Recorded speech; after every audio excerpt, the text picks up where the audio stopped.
نحمده ونصلي ونسلم على رسوله الكريم وآله وصحبه أجمعين أما بعد أعوذ بالله من الشيطان الرجيم بسم الله الرحمن الرحيم أيحب أحدكم أن يأكل لحم أخيه ميتا فكرهتموه وقال تعالى في شأن حبيبه إن الله وملائكته يصلون على النبي يا أيها الذين آمنوا صلوا عليه وسلموا تسليما اللهم صل على سيدنا محمد وآله وصحبه عدد ما في علم الله صلاة دائمة بجلال الله. حاضرین محترم برادران اسلام، اللہ رب العزت کے فضل و کرم سے ہم کو بولنا سکھایا گیا ہے. ہم بولتے ہیں اور ہمارے بولنے میں ہماری زبان استعمال ہوتی ہے اور اس زبان کی حفاظت کا ہمیں حکم دیا گیا ہے. زبان کی حفاظت کا مطلب کیا بتایا گیا؟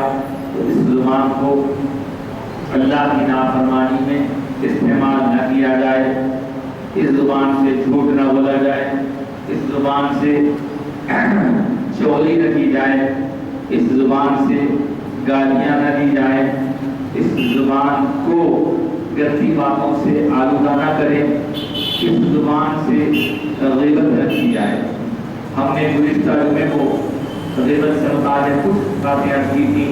آج بھی ہم اسی غیبت کے بارے میں مزید باتیں آپ کی خدمت رکھنے کی سعادت حاصل کریں گے، کیونکہ یہ ایسا مرض ہے، مرض یعنی بیماری کا تصور ہمارے اندر جسم کے ساتھ منسوب ہے. اگر کوئی کہے کہ تھوڑا سا بیمار ہے تو سمجھنے کے وجہ سے کچھ ہو گیا ہے. تو یہ جسمانی بیماریاں بہت ساری ہیں اور ان بیماریوں کا علاج کرنے کے لیے ہم ڈاکٹرز، حکیموں یا اس طرح کے لوگوں سے رجوع ہوتے ہیں کہ بھئی آپ میں درد ہو گیا، اس کا علاج کیجیے، یہاں کٹ گیا یہ بنا لیجیے، یہ درست کر دیجیے، وہ درست کر دیجیے. یہ ساری جسمانی بیماریاں ہوتی ہیں. مرض بیماری کو کہتے ہیں ڈیزیز. تو یہ جسمانی بیماریاں ہوتی ہیں، ان کا علاج ڈاکٹرز کیا کرتے ہیں. مگر ہم آج جس مسئلے پر گفتگو کر رہے ہیں وہ بھی ایک بیماری ہے، لیکن اس بیماری کا تعلق ہمارے جسم سے نہیں ہے، بلکہ اس بیماری کا تعلق ہمارے اخلاق سے ہے. یہ اخلاقی بیماری ہے، یہ روحانی بیماری ہے اور اس بیماری کا علاج بھی کیا جاتا ہے. اور اس علاج کے لیے اللہ اور رسول کے احکام پر عمل آوری کے ساتھ ساتھ نیک لوگوں کی صحبت بہت اہمیت رکھتی ہے.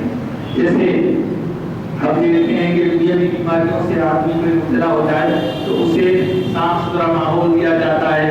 اگر کبھی ہم ڈاکٹر کے پاس جاتے ہیں یا کسی دوا خانے میں جاتے ہیں تو کہتے ہیں بھائی یہ خاص کمرہ ہے، یہاں پر جو ہے آپ آنے سے پہلے اپنے پیر دھو کر کے آئیے، چپل وغیرہ چھوڑ کر کے آئیے، کیونکہ وہاں کا ماحول بہت صاف ستھرا ہے، پروٹیکٹڈ نہیں ہے، لہذا وہاں آپ جانے سے پہلے صاف ستھرے ہو کے جائیے. تو بالکل اسی طرح جیسا وہاں جسمانی مریضوں کو صحت دینے کا انتظام ہوتا ہے، ویسے ہی اللہ والوں کے پاس اخلاقی مریضوں کو اور روحانی مریضوں کو، کیریکٹر کا جو مریض ہے اس کو دور کرنے کا طور طریقہ ہوتا ہے.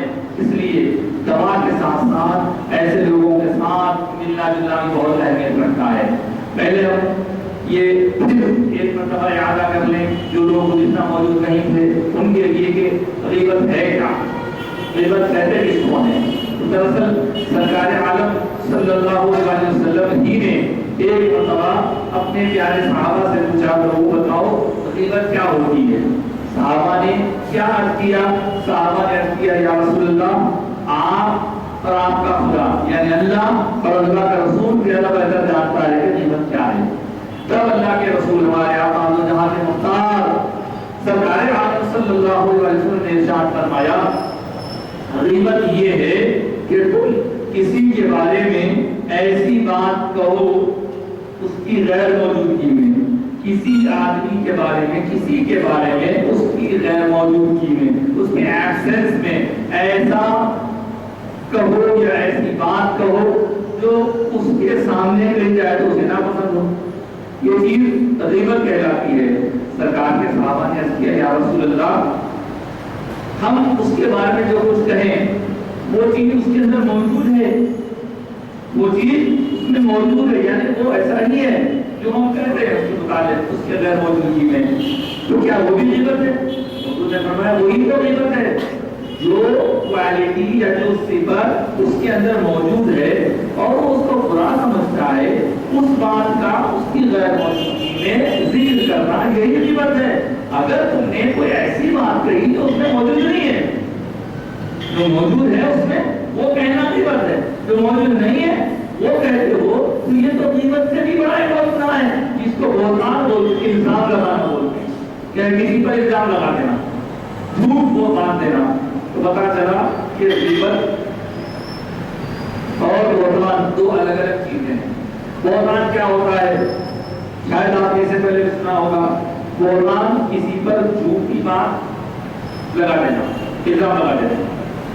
ایک بات ہے اس پر تھوڑی سی روشنی آتے ہوئے اپنی بات کو ہم ختم ہیں۔ ایک زمانے کی بات ہے کہ ایک عورت کا انتقال ہوا، اس کے انتقال کے بعد محلے کی عورتیں اسے نہلانے دھلانے کے لیے آئیں، اور جب وہ نہلا رہی تھی تو نہلاتے محلے کی ایک عورت نے اس کے بارے میں کہہ دیا، اس کو نہلا رہی تھی، پانی ڈال رہی تھی، اسے دے رہی اس ڈیڈ باڈی کو، کہہ دیا کہ صاحب یہ عورت کا کسی مرا آدمی کے ساتھ افیئر تھا۔ بس یہ کہنا تھا کہ اس عورت کا ہاتھ اس ڈیڈ باڈی کو چھپک گیا۔ اب آپ کوشش کر رہے ہیں، ہاتھ کھینچو ڈیڈ باڈی ساتھ آ رہی، بڑی مشکل ہو، دنیا کی محنت کر لی گئی۔ اب آخرکار کے طے کیا گیا کہ یا تو اس کا ہاتھ جس مقام پر چپک گیا ہے اتنا حصہ گوشت کا کاٹنا پڑے گا ڈیڈ باڈی کا، یا تو اس کا ہاتھ کاٹنا پڑے گا۔ ہاتھ کاٹنا چاہیں تو اس کے لوگ اجازت نہیں دیتے، اس کا جسم کاٹنا چاہیں ڈیڈ باڈی کا، اس کے لوگ اجازت نہیں دیتے۔ اب ہاتھ چپکا ہے، پمپ گزرتا جا رہا ہے، ڈیڈ باڈی ہے، میت ہے، کب تک رہے گی تو یہ کیا مسئلہ ہے؟ لاکھ کوشش کی گئی اور بلاخر ہوتے ہوتے بات کہاں پہنچی؟ اب اس وقت کے امام حضرت امام مالک کے پاس، یہ جو ہمارے چار ائمہ ہیں، امام اعظم ابو حنیفہ، امام شافعی، امام مالک، امام احمد بن حنبل، یہ ہماری امت کے بہت بڑے علماء ہیں اور امت کا 1400 سال سے ان کی ریسرچ پر عمل ہے۔ ان کا ادب، ان کا احترام آج کے زمانے میں مٹتا جا رہا ہے، ان کا ادب کرنا ہے۔ احناف ہو، شوافی ہو، مالکیہ ہو، حنابلہ ہو، کوئی ہو، یہ چاروں ائمہ بہت بڑی خدمات ہیں کی۔ ان کو برا بھلا کہہ کر کوئی لوگ کسی کا نقصان نہیں کر رہے تو اپنا نقصان کر رہے ہیں۔ بہرحال اس زمانے میں امام مالک کا دور تھا، امام مالک کے پاس مسئلہ پہنچا۔ اب دیکھیے یہ مسئلہ نہ تو قرآن میں ہوگا نہ حدیث میں ہوگا کہ وہ کیا کیا جائے۔ فہم و بلاغت اللہ تعالیٰ نے نیک بندوں کو جو عطا فرماتا ہے اس بنیاد پر وہ لوگ قرآن و حدیث پہ غور کر کے اس کا فیصلہ لیتے ہیں۔ بہرحال مختصر یہ کہ وہ لوگ جا کے بولے کہ حضرت ہمارے محلے میں ایسا کیس ہو گیا ہے، ایک عورت کا انتقال ہو گیا اور اس عورت کو ایک حکام چھپا گیا ہے، کیا کیا جائے؟ تو بولے حضرت میں آؤں، تو آپ آگے کیا کریں؟ میں آؤں۔ حضرت گئے، جا کے پردے میں رہ کر اس عورت سے بات کیے، جو عورت نہلاتی جس طرح چپک گیا تھا اس سے بات کیے۔ بات کرتے ہوئے دیکھیے ان لوگوں کی نظر، ان لوگوں کی سوچ دیکھیے کہاں تک پہنچتی ہے۔ کسی نے نہیں بتایا کہ اس نے کیا کہا کہ بس حضرت سے مسئلہ پوچھے، بس آگے بولے میری آپ یہ بتائیے کہ کیا آپ نے اس عورت کے بارے میں کچھ کہا ہے جو آپ کہاں چپک گیا؟ تو بولے ہاں کہا ہے۔ کہا کیا کہا ہے؟ میں لگی کہ میں نے ایسا ایسا کہا ہے۔ اچھا کیا یہ بات صحیح ہے؟ نہیں معلوم۔ آپ نے دیکھا ہے؟ نہیں پتا، میں نے نہیں دیکھا۔ کیا آپ کو اس نے کچھ بتایا تھا؟ نہیں بتایا تھا۔ تو مطلب یہ ہوا کہ آپ نے اس کے متعلق ایک جھوٹ بات کہی، اس کے اوپر الزام لگا دیا، ایک پاک دامن پاک صاف عورت پر آپ نے بہت بڑے گناہ کا الزام لگا دیا۔ اگر بیچاری تو مر گئی ہے، اس کا تو جواب دینے کا پوزیشن نہیں ہے، تو اللہ تعالیٰ نے اس کے بے گناہی کو ثابت کرنے کے لیے دوبارہ ہاتھ چکا دیا ہے وہاں پہ۔ مطلب یہ تو سمجھ میں آ گیا اس کا علاج کیا ہے، اس کا اپائے کیا بتائیے؟ کہا اسلام میں بے قصور پاک دامن عورت پر اس طرح کا جھوٹا الزام لگانے والوں کی سزا ہے 80 کوڑے مارنا پڑے گا. تمہیں 80 کوڑے لگائے جائیں گے, اس کے بعد دیکھا جائے گا, پہلے سزا تو لے لو.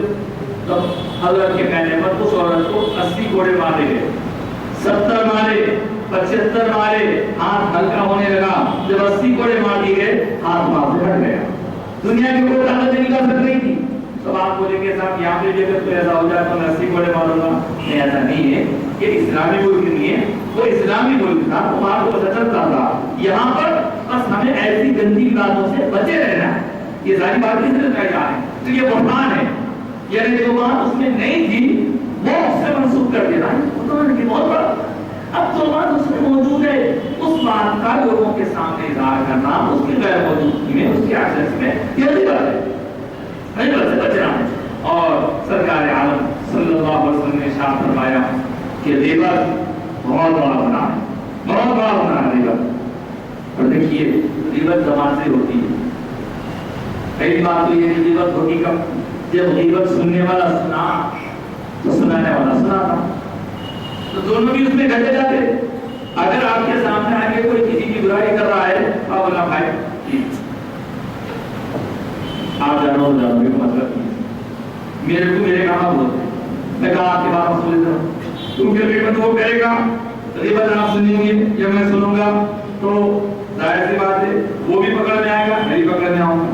تو غیبت سے اپنے آپ کو بچانے کی فکر ضروری ہے. اب آپ میں کھڑا ہوں, آپ بیٹھے ہیں, میں بولا بول رہا ہوں, آپ سن رہے ہیں, یہ باتیں بہت اچھی لگ رہی ہیں, کیا اچھا بیان ہے, کیا پیارے پیارے باتیں کر رہے ہیں, لیکن یقین مانیے خدا کی قسم آپ کے لیے سننا آسان ہے, میرے لیے سنانا بہت آسان ہے, لیکن جب بات عمل کی آتی ہے تو آپ کے لیے بھی عمل کرنا مشکل ہو جاتا ہے, اور ہمارے جسم کے لیے عمل کرنا مشکل ہو جاتا ہے. اس کے لیے اللہ سے توفیق مانگنا ہوگا, جو ہم کہتے سنتے ہیں اس کے عمل کی توفیق دے. غیبت سننے سے بھی بچا, غیبت کرنے سے بھی بچا. یہ غیبت کے بارے میں. اور ایک بات یہ بھی ہے, غیبت اتنا بڑا گناہ ہے کہ زنا سے بھی بدتر گناہ ہے. صاحب مجھے سرکار زنا سے بدتر گناہ ہے, زنا تو بڑا گناہ ہے. سرکار فرمائے کہ زنا آدمی کا انڈیویجول عمل ہوتا ہے, وہ کرتا ہے, اور اگر اس کے بعد سچے دل سے توبہ کر لے تو اللہ کی ذات سے امید ہے کہ اللہ سے معاف کر دے. لیکن غیبت کرنے والا جب کسی کی غیبت کرتا ہے تو اللہ تعالیٰ اسے معاف نہیں کرتا. جب تک معاف نہیں کرتا تب تک کہ وہ آدمی معاف نہ کر دے جس کی اس نے غیبت کی. یعنی کسی کی غیبت کی ہو, اس کی غیبت کرنے پر اس سے معافی مانگنا, بھائی میں نے آپ کی غیبت کی اور آپ کو معلوم ہے اللہ بہت ہے. اللہ کے رسول ہمارے آقا سرکار دو جہاں صلی اللہ علیہ وسلم جب معراج پر تشریف لے گئے تو آپ معلوم ہے, آپ مثال سنتے رہتے ہیں کہ حضور کو جنت کے مختلف آرام اور عیش کے مناظر دکھائے گئے, اس کے ساتھ ساتھ دوزخ کے عذابوں کا بھی مشاہدہ کروایا گیا. حضور پاک علیہ الصلوۃ والسلام نے ایک قوم کو دیکھا کہ وہ قوم خود اپنے ہی ناخنوں سے, اور ان کے ناخن لوہے کے, ان ناخنوں سے اپنے ہی چہروں کو گریز کر زخمی کرتی جا رہی. حضور جب اس طرف متوجہ ہوئے تو حضور کو بتایا گیا, حضور یہ عذاب کا انداز آپ کی امت کے ایسے لوگوں کو ہے کہ جو لوگ لوگوں کی غیبت کرتے رہیں گے اور غیبتوں میں وقت گزاریں گے, ان کو یہ عذاب ہی رفتار کیا جائے. اور اللہ کے کلام کی جو آیت کریمہ میں نے اپنی جو عنوان کے طور پر پڑھی, اللہ پاک فرماتا ہے وَلَا يَغْتَبْ بَعْضُكُمْ بَعْضًا, اور آپس میں ایک دوسرے کی غیبت مت کرو. لیکن آپ یہ سب باتیں آپ سے عرض کر رہا ہوں, آپ بولیں مساوات غیبت کے ساتھی اور سے ہے گزشتہ کے عرض کیا آج بھی پہلی بات یہ ہے کہ ہم جہاں ملتے ہیں کچھ نہ کچھ کسی نہ کسی خدمت ہوتی ہے. دکان پہ بیٹھے ان کی غیبت, دعوت میں بیٹھے ان کی غیبت, شادی میں بیٹھے ان کی غیبت, بیعت میں گئے وہاں کی غیبت. اب میں آپ سے عرض کروں نا, اب یہاں سے غور کیجیے, میں جو عرض کر رہا ہوں صحیح ہے نہیں.